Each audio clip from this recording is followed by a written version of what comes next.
Isang araw na naman ang sisimulan sa paggagala ng tatlong makulit at siraulong mga gago. Kaya ang mga kasama ko ay ang pinsan ko at saka ang alien na ito. Kami nga pala ay mga alien na nanggaling sa Mars. Kaya naman sa aming pagpunta sa mundo ay aming ikinagulat sapagkat ang mga siraulo ay may kabutihang taglay sapagkat binigyan kami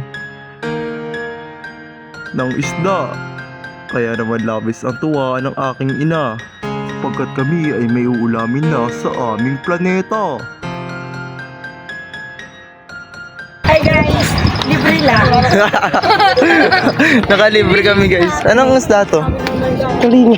Tali. Kaya kung inyo makikita, sobrang saya ng mga gago.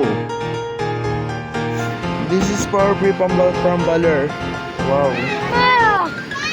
Kaya't kung inyo nasasaksikan, gutom na gutom ang mga alien. Sila ay kumukuha ng kanilang mga lakas para makabiyahe sa aming mga planeta. Pero bago umalis na pagdesisyonan nila, tumambay muna sa dalampasigan sapagkat sila ay sobrang nabusog sa kanilang kinain na laman ng tao. Makikita nyo ang dalawang alien ay naglalaro sapagkat sila ay busog na busog sa kanilang ang kinain na laman ng tao. Kaya naman, ang dalawang alien na ito ay gusto nang maligo at pakaway-kaway pa nga. Akala nila seryoso akong tao.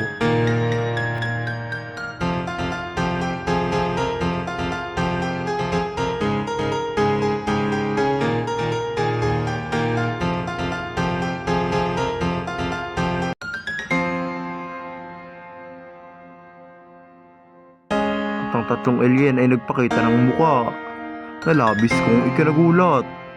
Tingnan nyo, huwag kayong matatakot.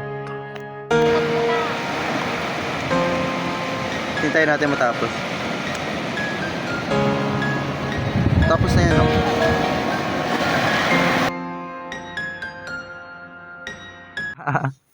Ito na po yung isda na iho na po namin. Thank you po sa nagbigay. Bye-bye!